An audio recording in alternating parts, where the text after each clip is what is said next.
Poštovani gledaoci, dobrodošli u Diskurs. Novi format razgovora u kom otvaramo prostor za dijalog o temama koje se tiču društva, politike i uopšteno zajednice u kojoj živimo. A na moju veliku čast i lično zadovoljstvo, naš prvi sagovornik je i prvi čovjek Brčkog distrikta, gradonačelnik gospodin Siniša Milić. Gospodine Milić, dobro vam dan i dobro nam došli. Hvala vam na pozivu. Prije svega za mene je velika čast da otvaram taj novi serijal vaših emisija. U svakom slučaju zadovoljstvo mi je razgovarati sa vama. Također. Obzirom na to da ste dio svoje poslovne karijere proveli u novinarstvu, kako danas gledate na javni prostor i kulturu dijaloga u domaćim medijima? I da li možda negdje smatrate da nam nedostaje više otvorenih, argumentovanih i konstruktivnih razgovora na platformama koje jesu predodređene za iste, a koje sa druge strane nisu podložne uticaju od strane različitih faktora, recimo na tom nekakvom lokalnom nivou? Pa sigurno da je važno da postoji objektivno informisanje, ali do njega je, svjesni ste sigurno i vi, veoma teško doći, tako da postojanje nekih platformi koje bi radile upravo na tim principima je nešto što sigurno treba ovom društvu, što može unaprijediti i samu kulturu dijaloga i dati onaj značaj koji pripada zaista informisanju. Mi danas imamo nešto što se može nazvati kvazi informisanjem, jer kao i u mnogim drugim djelatnostima postoje interesi onih koji se bave medijima, tako da vrlo često mi dobijamo neki potpuno suprotan rezultat od onoga koji smo željeli, a to je dezinformisanje, to je nekakav navijački pristup. Tako da u svakom slučaju treba učiniti sve da ta medijska slika bude što bolja, jer na bazi takve slike, na bazi informisanja, na kraju krajeva, građani su ti koji odlučuju na izborima. Ako nemaju dobru informaciju, sigurno da će njihova odluka biti pogrešna. S druge strane, mi živimo u tom nekom dobu koju zovu doba postistine, gdje zapravo činjenice nisu te na osnovu kojih neko donosi odluku, već na osnovu svog utiska ili percepcije. I to je zaista vidljivo u nizu medija gdje, čini mi se, istina se i ne cijeni, nego je bitan nekakav senzacionalistički pristup, mnogo puta i laži koje će privući što veći broj lajkova ili sviđanja na društvenim mrežama i onda se prema tome mjeri i uspjeh političara. Dakle, apsolutna podrška svima onima koji pokušavaju da rade na ovaj jedan objektivan način kad je u pitanju informisanja. Pa evo sada, sagledavajući sve navedeno, koliko je onda danas zapravo teško voditi odgovornu politiku koja je između ostalog prvenstveno zasnovana na dijalogu, kompromisima i konkretnim rješenjima u suštini, a ne na konfliktima ili podjelama kojima smo, nažalost, evo svjedoci smo i kao društvo veoma skloni, i koliko zapravo Brčko distrikt može poslužiti kao primjer okolini kada su takve stvari u pitanju? Pa sigurno da je teško, naročito u sredinama koje su segmentirane, podijeljene po različitim osnovama, napraviti nekakvo rješenje koje će biti opšte prihvatljivo. Mnogo je demagogije u javnom prostoru, mnogo je primjera podilaženja biračkoj strukturi, ali na način koji nije u interesu ni te same biračke strukture, već naprosto evo neki efekat ili moment se koristi da bi se zadobila neke simpatije i sklonost da, evo, kao što rekoh, kroz društvene mreže se prikupi što veći broj nekakvih lajkova, sviđanja i slično. Ali mislim da je to, kako god, jedini način ili recept, pa i u ovoj sredini kakva je Brčko i druge sredine koje su multietničkog karaktera, to je taj nekakav sistem odlučivanja na osnovu dogovora, konsenzusa.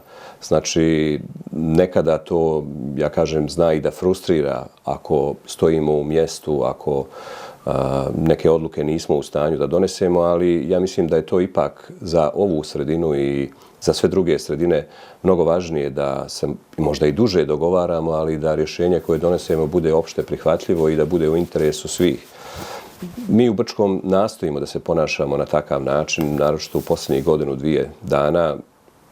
Naravno, mi smo u jednoj drugoj poziciji, mi ne vodimo nekakvu visoku politiku, postoje druge političke strukture koje se bave tim važnim pitanjima i mi smo se opredijelili da se isključivo fokusiramo na lokalne teme koje su u nadležnosti Brčkog distrikta i da evo forsiramo taj princip dogovaranja i konsenzusa koliko god je to moguće između različitih identiteta koji žive na prostoru Brčkog. I ono što ja vrlo često kažem, mislim da je to zaista recept za nivo Bosne i Hercegovine sa kojim se mi najčešće poredimo, gdje imate suprotan primjer da vrlo često mnogi nosioci javnih funkcija su uzurpirali te funkcije pa nastupaju mimo ustavnih zakonskih procedura i naravno za posljedicu imate da čitavi narodi nemaju povjerenje u rad tih institucija, nemaju povjerenje u zajednički nivo institucija, zajednički nivo Bosne i Hercegovine, jer naprosto svaka država, bez obzira na svoju unutrašnju strukturu,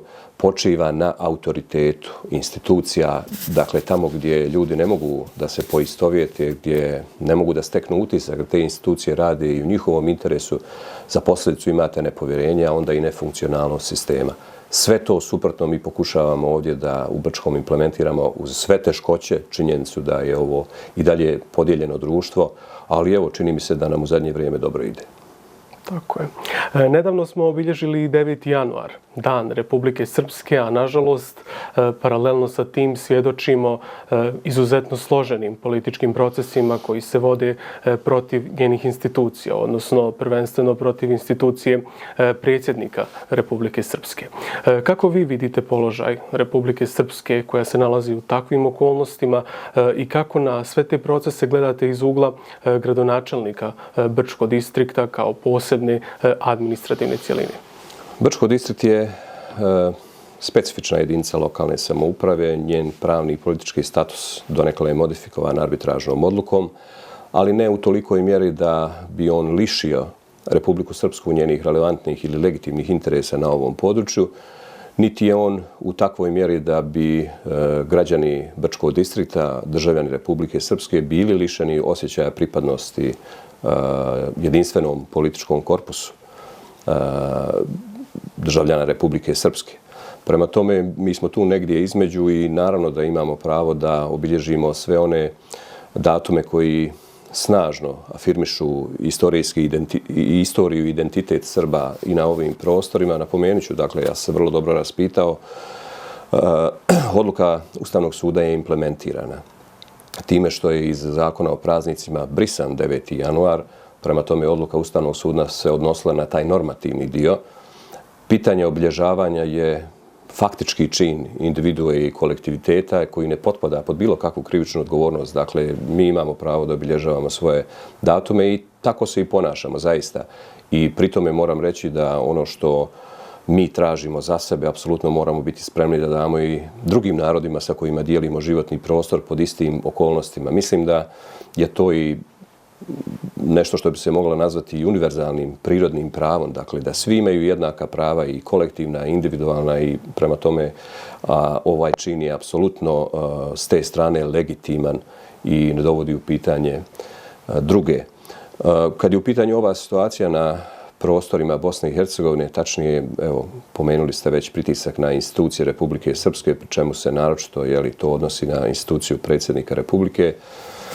Vidite, vjerovatno je to posljedica jedne pogrešne premise na kojoj su u to vrijeme, ja mislim da taj pritisak slabi, insistirale te nekakve liberalne elite, jer liberalizam kao ideologija je vrlo sklon da traži nekakva ekspresna rješenja.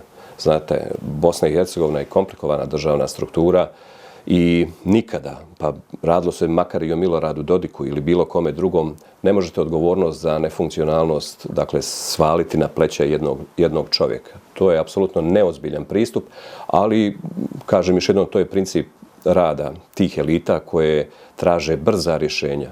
Umjesto da, evo, posvete se suštinskim problemima Bosne i Hercegovine, a to je upravo nefunkcionalnost institucija, nacionalna, stranačka uzurpacija funkcija na nivou Bosne i Hercegovine. Sve to negdje rađa nepovjerenje čitavih naroda u odnosu na tu instituciju i to je zapravo posljedica, to je zapravo uzrok ovog stanja koji imamo u Bosni i Hercegovini. Očigledno da su neki smatrali da će eliminacijom predsjednika Dodika sa političke scene, Bosni i Hercegovini krenuti bolje. Neće krenuti bolje dok se ne posvetimo ovim suštinskim pitanjima. Tako da ja se nadam, mislim evidentno je da taj nekakav politički pritisak polako popušta, da preovlađuje ova svijest o kojoj i ja govorim, a to je potreba da tri naroda se istinski dogovore o funkcionisanju i Bosne i Hercegovine i našoj budućnosti na ovim prostorima bez stranih intervencija i naprosto ja se nadam da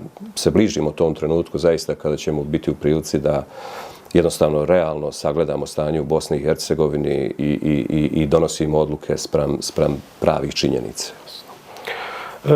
10. januara, odnosno u subotu 10. januara u Brčanskom domu kulture upriličena i svečana akademija povodom Dana Republike Srpske na kojoj su, pored između ostalih gostiju, prisustvovali i najviši zvaničnici vlade Republike Srpske. Dok je na preskonferenciji koja je održana nakon svečanosti, predsjednik Dodik istakao da Republika Srpska kontinuirano isporučuje električnu energiju u Brčko distriktu i to po cijenama koji su i do 40% niže u odnosu na federalne proizvođače. Sa vaše tačke gledišta, koliko građani Brčkog distrikta prepoznaju takve povoljne politike, da tako kažem, rukovodstva Republike Srpske i koji su, da kažem onako, direktno usmjereni na budžet svih nas? Kućni budžet svih nas. Pa sigurno da je Republika Srpska bila prisutna i još uvijek je prisutna na ovim prostorima, kao što rekoh, apsolutno u skladu sa Ustavom Bosne i Hercegovine i konačnom arbitražnom odlukom. Šta više, Republika Srpska je tu bila mnogo izdašnija nego drugi entitet, naročito kad je u pitanju snabdijevanje električnom energijom, jer sama arbitražna odluka je predvidjela da se ovo područje snabdijeva električnom energijom naizmjenično iz Republike Srpske i Federacije po pola godine. Međutim, mi smo to u proteklom periodu, dakle, kako je ustanovljen distrikt Brčko, imali samo u jednom navratu da je Federacija, čini mi se, za pola godine snabdijevala Brčko i evo sad imamo, zbog teške situacije u energetskom sektoru u Republici Srpskoj, ponovo je Federacija zaključila ugovor o snabdijevanju Brčkog za ovu godinu. Činjenica je da je na osnovu propisa koji važe na nivou Bosne i Hercegovine kad se uređuje ova oblast Brčko na neki način izopšteno. Ono se ne smatra unutrašnjim tržištem, tako da bukvalno je isto prodati struju, viškove električne energije Brčkom ili negdje na tržištu drugim zemljama. Republika Srpska je komotno mogla da te viškove svoje električne energije plasira na tržište po tržišnim cijenama i po tom osnovu, evo neki dan je iznesen podatak, je zapravo izgubila 308 miliona maraka, odnosno sa 308 miliona maraka je subvencionisala Brčko po pitanju snabdijevanja električnom energijom. To je najveća donacija koju je Brčko dobilo i mislim da to na najbolji način govori o ulozi Republike Srpske na ovom području. Pri tome, naravno, nije se postavilo pitanje ko će dobijati tu električnu energiju, to nije ni moguće, ali nijednom niste mogli čuti da se na neki način uslovljava da će ovo ići državljanima Republike Srpske ili ne. Cijelo Brčko distrikt je imalo korist od toga i to treba jasno naglasiti. I ne završava se uloga Republike Srpske samo tu. Kad je bila korona, zaista smo imali odličnu saradnju sa zdravstvenim institucijama Republike Srpske. Čini mi se i dobijali smo i donacije u određenoj medicinskoj opremi. Također, niz je bilo ulaganja u saobraćajnu infrastrukturu.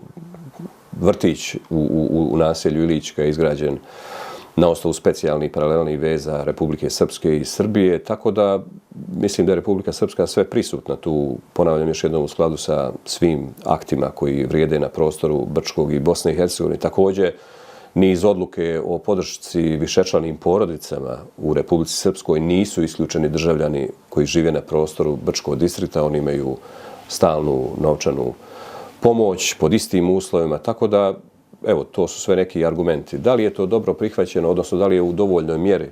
Pa, vidite, čini mi se da ni Republika Srpska nije previše izlazila s tim u javnost, osim naravno kada bude dovedena u pitanje nekakva njena pozicija i odnos prema Brčkom, jer se naprosto smatra da je to nešto što je sasvim normalno i običajno.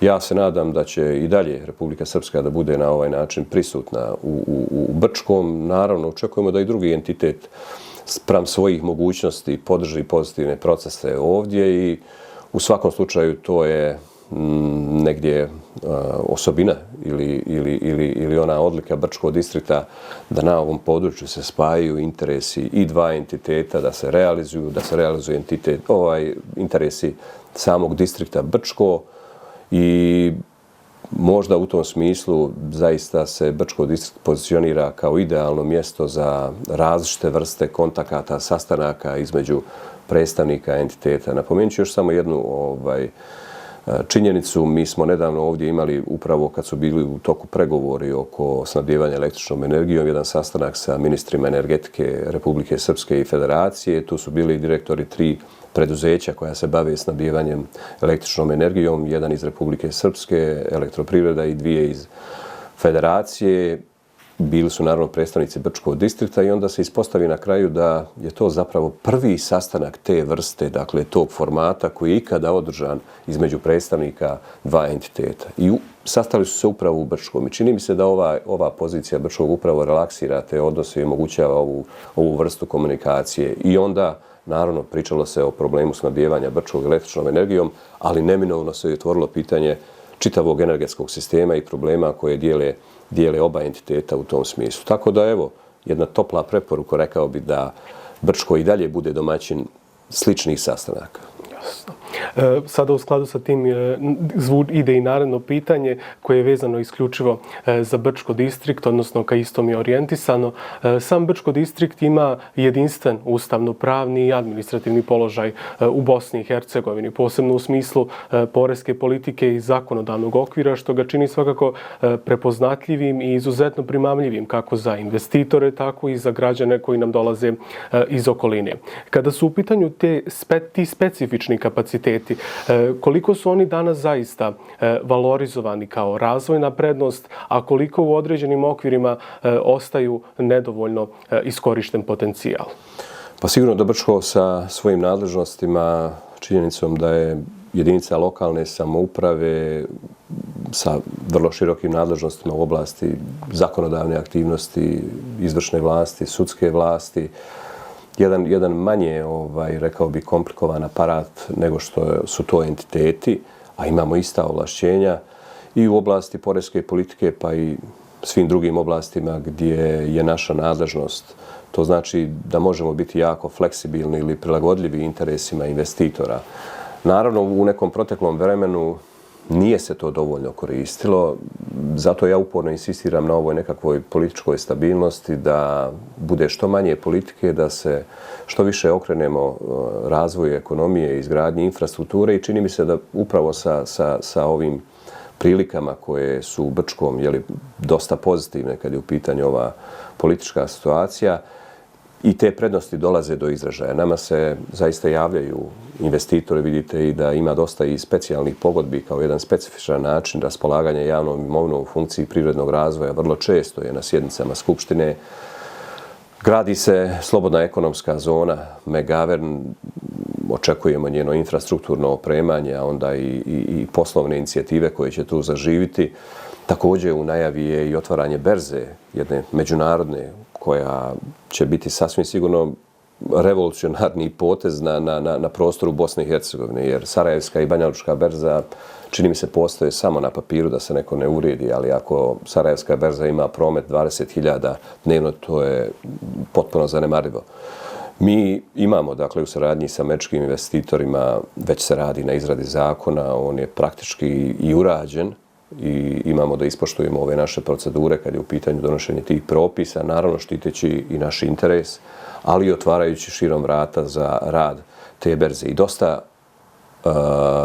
investicionih fondova se javlja iz našeg okruženja, iz drugih zemalja zainteresovanih za rad na ovom području, tako da još kad tome dodate činjenicu da iza svega stoji zaista grupa američkih investitora, onda vidite da oni ne bi slučajno dolazili na ovo područje, već prepoznaju ovdje jedan određeni kvalitet, mogućnost, kvalitet za poslovanje. Tako da je u svakom slučaju to nešto što, ja vjerujem, najavljuje bolje dane u distriktu Brčko i da ćemo znati da raspolažemo onim čime što imamo zapravo, a to su te neke nadležnosti i benefiti Brčkog distrikta. Jasno. A ako bismo Brčko distrikt, sad se malo okrećemo ka budućnosti, ali ako bismo Brčko distrikt posmatrali u narednih 10 godina, koji bi to potezi ili odluke morali biti donešeni da bi Brčko distrikt iz trenutnog administrativnog modela prerastao u zaista onako stvarni razvojni centar šire oblasti? Pa mislim da je to što se tiče nekakvih uslova, rekao sam već da je to apsolutno da zadržimo ovu nekakvu pozitivnu klimu koju trenutno imamo i evo nekakva konkretna odluka i ja očekujem zaista da vrlo brzo i dođemo do njenog donošenja. To je odluka o usvajanju prostornog plana. On je temelj razvoja Brčkog distrikta. Nama je taj prostorni plan istekao, rađen je 2007. godine. Naravno, mi smo njegovo važenje produžili, ali on je ostao zarobljen u vremenu u kome je donesen. Tako da mi, evo, taj prostorni plan između ostalog podrazumijeva i lociranje trasa autoputa kroz Brčko, gasovoda i mislim da je to nešto što nam u ovom trenutku nedostaje da bismo mogli u punom kapacitetu da se okrenemo pitanjima planiranja i razvoja Brčkog distrikta, pa i konkretne realizacije tih projekata koje očekujemo da realizujemo. Ali evo, dobra vijest je da smo, čini mi se, blizu dogovora o tome, tako da smo blizu da donesemo te ključne odluke koje se tiču budućnosti Brčkog distrikta. Ovdje sam imao razgovore i sa predsjednikom Dodikom i sa premijerom Republike Srpske. Oni su vrlo spremni i raspoloženi da pružaju svu logistiku i podršku da se dođe do usvajanja tog prostornog plana. Naravno, to podrazumijeva dogovor o trasama autoputa i mislim da ćemo narednih dana u tom smislu imati dobre vijesti. Naravno, nije prostorni plan samo lokacije autoputeva, tu je i pitanje industrijskih zona i to je nešto što je apsolutno u funkciji razvoja. Namjeravamo da sagledamo i te potencijale Brčkog distrikta, tamo gdje postoji potreba da se proširuju te industrijske zone, da to učinimo s namjerom da ih stavimo u funkciju raspolaganja, odnosno samoj privredi i investitorima. Tamo gdje treba otvoriti nove industrijske zone, naravno treba to kroz prostorni plan definisati, ali u svakom slučaju to je, čini mi se, ono što nam u ovom trenutku nedostaje i ja vrlo često kažem da je prostorni plan jedino možda neriješeno političko pitanje na prostoru distrikta Brčko. Evo, ja se nadam da ćemo vrlo brzo i to završiti. Sigurno da hoćete. Evo, realno gledano, obradili smo dosta nekih aktuelnih tema i bližimo se samom kraju emisije. Šta je ono što biste možda poručili građanima Brčkog distrikta da ih i bez obzira na sve ove neke, da kažem, lošije stvari koje nam se dešavaju i koje su se dešavale u proteklom periodu, da ih na neki način možda ohrabrite, inspirišete i podstaknete da zajednički gradimo bolju budućnost našeg grada? Pa sigurno da je, evo, vrijeme praznika pa i nekih lijepih želja. Ja svim našim sugrađanima želim prije svega dobrog zdravlja. Ovo sve drugo je nešto što će sigurno doći kad imate takvu situaciju da je zdravlje na prvom mjestu i da s te strane nemate nekih problema. Generalno, svima nama želim manje politike. Ja mislim da je svako društvo srećnije ako se manje bavi politikom, jer to ostavlja dovoljno prostora za rad na nekim drugim temama koje su, rekao bih, od životnog interesa. Nekako svi se sa nostalgijom sjećaju vremena prije ratnih, a tada smo svi bili manje, čini mi se, i zainteresovani i upućeni u politiku.